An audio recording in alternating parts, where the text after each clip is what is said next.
인생 풍랑 중에서도 담대할 수 있는 비결입니다. 인생 풍랑 중에서 인생을 우리가 항해에 보통 비유하죠. 인생에 대한 메타포를 얘기할 때 항해와 같다. 근데 우리가 항해하는 바다를 불교식으로 말하면 고해라고 그러죠. 고생스러운 바다. 자, 그냥 우리가 그렇게 일반적으로 그냥 쓰긴 하는데, 그 고생스러운 바다와 같은 항해를 누릴 수 있는 방법이 있을까? 여러분, 인생 풍랑이 일 때가 있죠? 인생 풍랑 중에도 확신과 평안을 유지할 수 있을까? 자, 이것이 오늘 우리가 드리는 질문이고요. 바울이 그 큰 풍랑 중에서 어떻게 했는가? 그 담대했던 모습을 보면 뭔가 방법이 있긴 있구나. 방법이 있긴 있구나라는 걸 알 수 있겠죠. 자, 바울을 포함한 276명이 배를 타고요. 로마행 배를 타고 가다가 큰 풍랑을 만났습니다. 얼마나 심각했는지 한번 20절을 한번 같이 다시 읽어볼게요. 시작. 여러 날 동안 해도 별도 보이지 아니하고 큰 풍랑이 그대로 있음에 구원의 여망마저 없어졌더라. 그 절망의 정도를 알 수 있겠죠. 계속 풍랑이 며칠 동안 계속되고 배는 막 침몰 직전, 계속 침몰 직전. 구원의 여망마저 이제는 한 가닥 희망조차 없어진, 혹시 그런 인생이 있습니까? 내 문제가 해결이 될까? 이제는 그냥 다 포기해버린 그런 인생도 있는 것 같아요. 이렇게 다 절망에 빠져 있는데 놀랍게도 바울만은 혼자 담대합니다. 우리 한번 21절, 22절 보세요. 우리 같이 읽습니다. 시작. 여러 사람이 오래 먹지 못하매 바울이 가운데 서서 말하되 여러분이요 내 말을 듣고 글에 대해서 떠나지 아니하여 이 타격과 손상을 면하였더라면 좋을 뻔하였느니라. 내가 너희를 권하노니 이제는 안심하라. 너희 중 아무도 생명에는 아무런 손상이 없겠고 오직 뱃뿐이라라. 아멘. 이 비결이 뭘까요? 다 두려워 떨고 있고 절망에 빠져 있는데 바울만은 너무 담대하죠? 첫 번째로 바울은 풍랑 중에서도 주님의 음성이 들려왔다는 거예요. 주님의 음성이 들려오는 게 복이죠. 바울아 이렇게 들려오는 게 아니라 어떤 게 마음속에 잔잔한 확신으로 오는 거죠.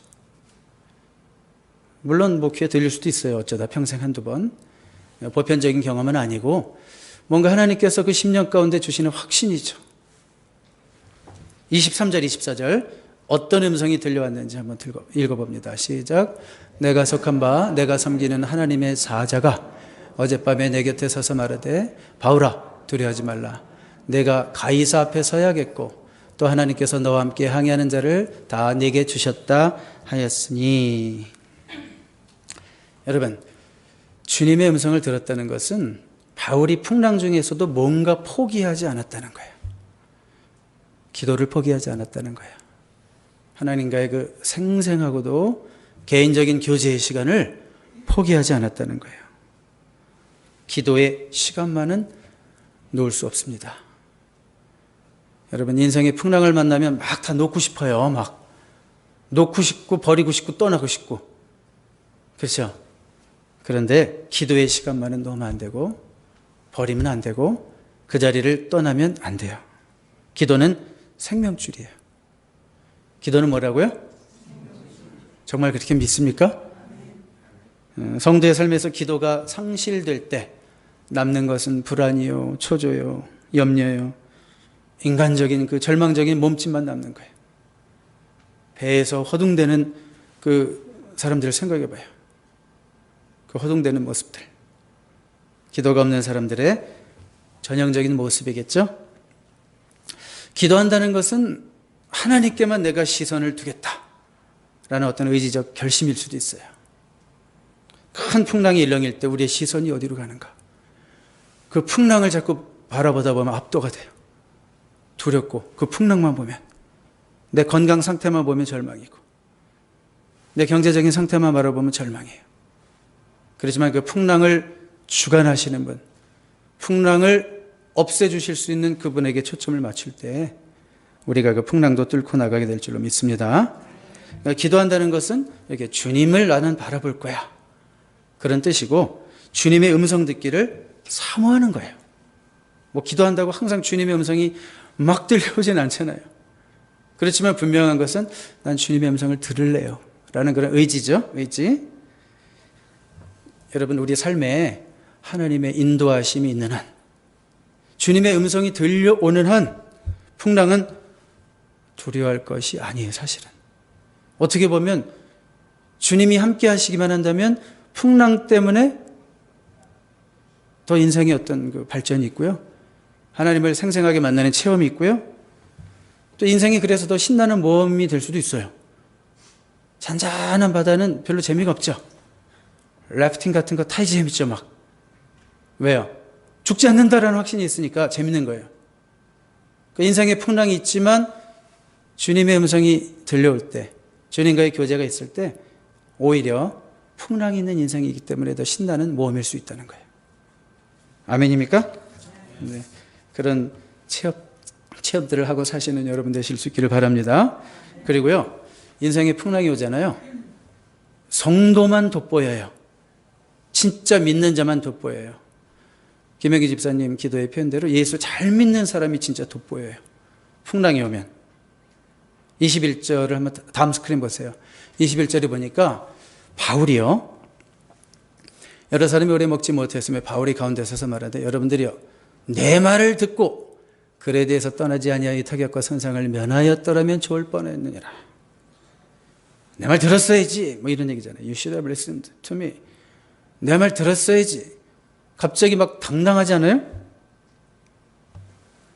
자, 276명 가운데 선장까지 제치고 그 배에 바울이 리더로 부각되는 순간이에요. 언제예요? 언제? 풍랑 때문에 그런 거예요. 풍랑이 있기 전에 바울은 누구였어요? 그냥 죄수 중에 한 명. 근데 그 큰 풍랑이 일어나니까 바울이 그 276명의 리더로 바뀌어 있습니다.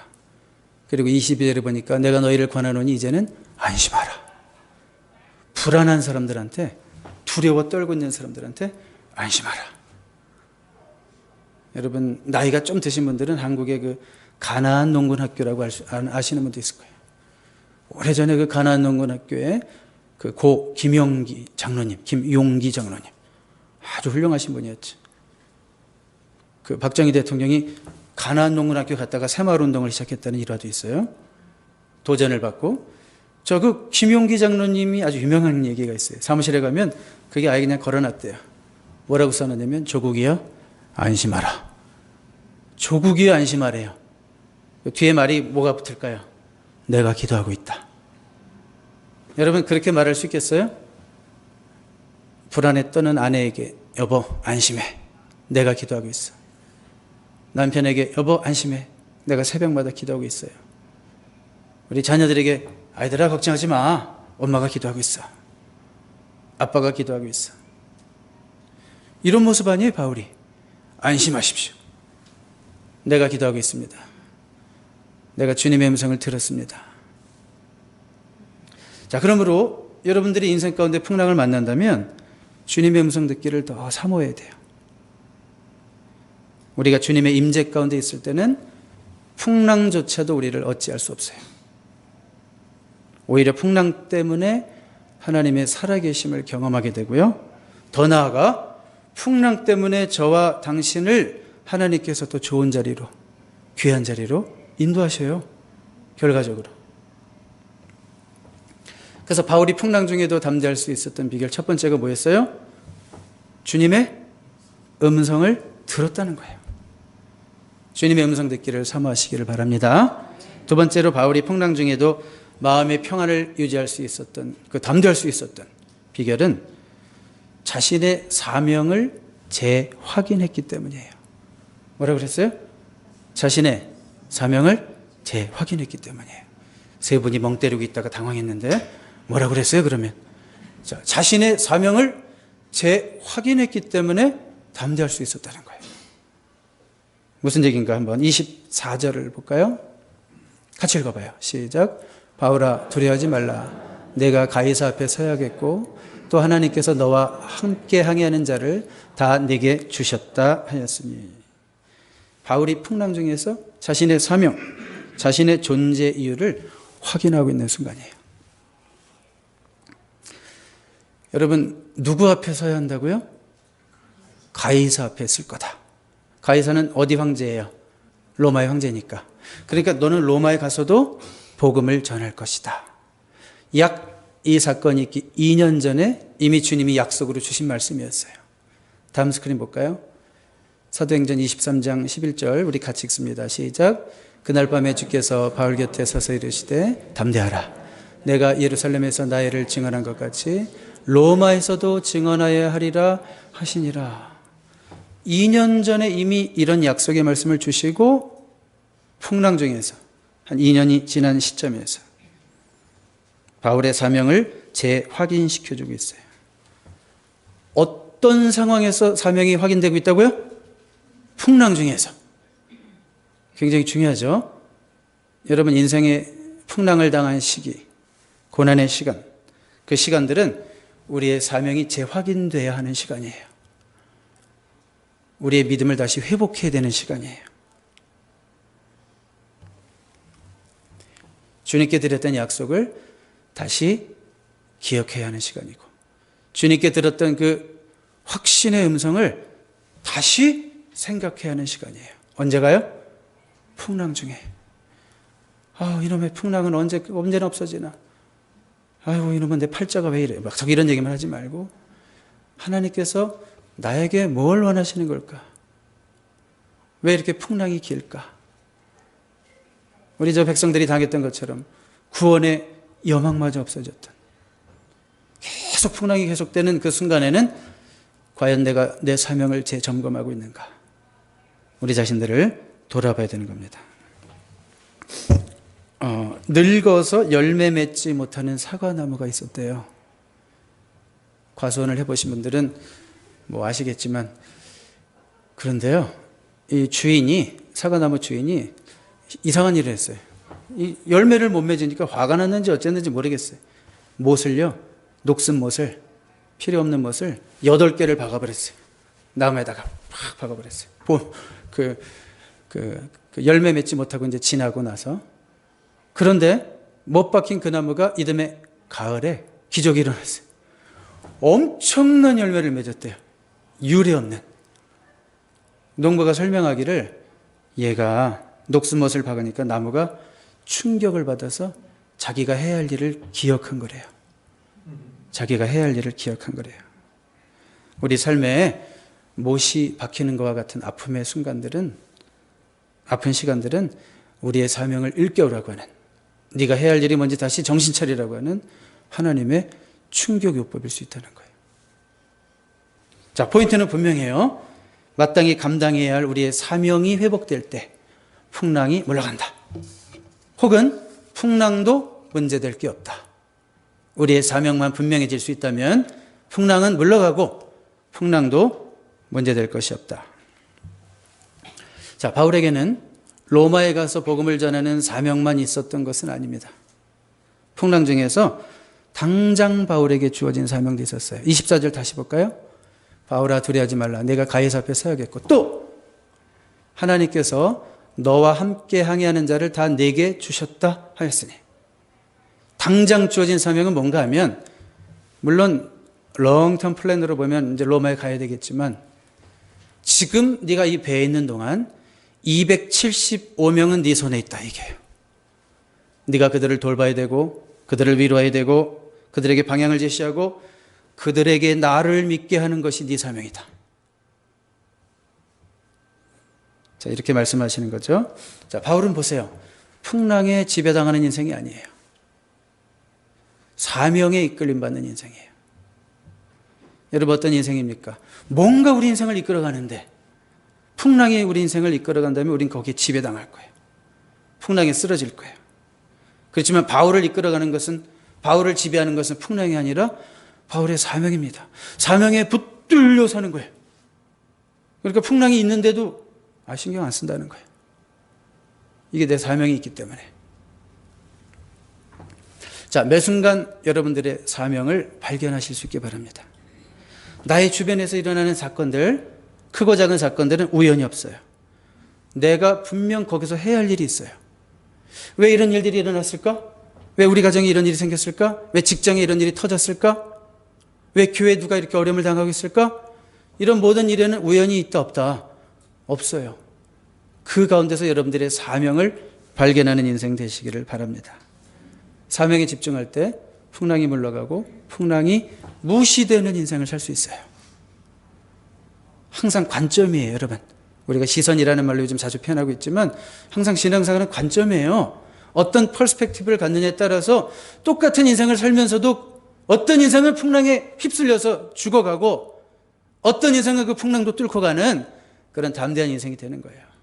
어떤 관점을 가지고 계십니까?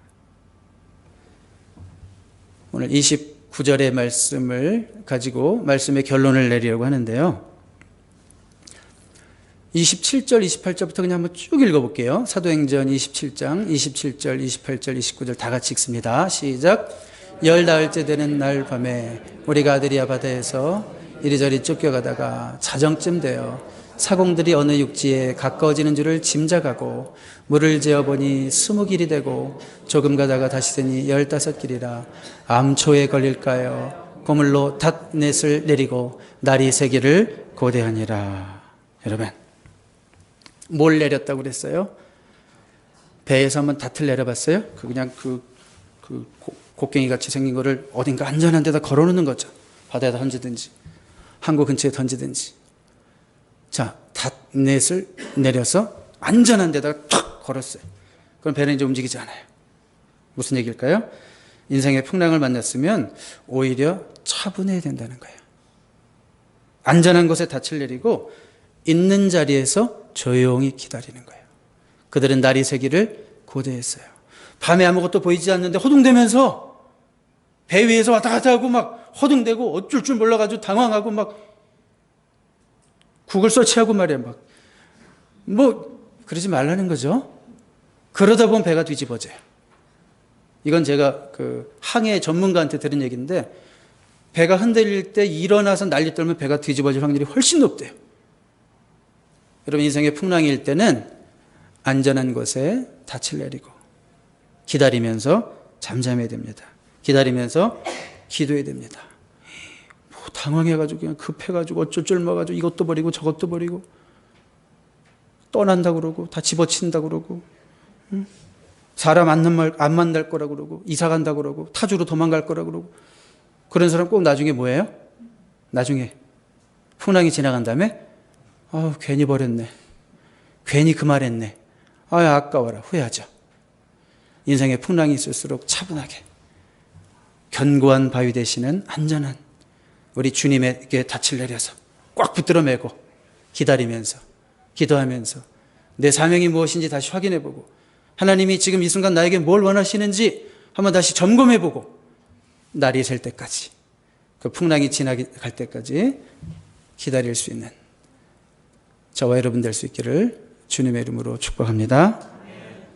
우리 기도할까요? 살아계신 하나님 아버지, 바울에게는 풍랑이 있었습니다. 우리 인생에도 풍랑이 있습니다. 너희가 세상에서 환난을 당하나 담대하라 말씀하셨습니다. 환난은 있습니다. 어려움도 있습니다. 그러나 그 어려움과 환난과 풍랑을 대하는 자세가 과연 우리는 믿는 자의 모습인지요.